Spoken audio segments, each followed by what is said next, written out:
गौशाला सेवा के लिए हम एक बार पुनः उपस्थित। सभी को राम राम।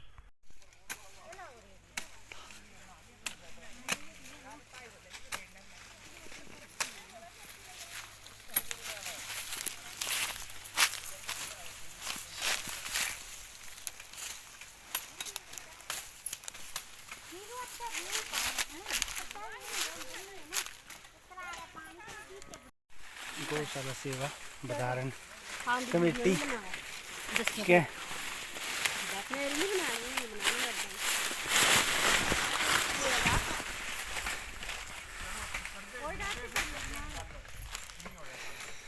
सेवा करते हुए संगत कमांडो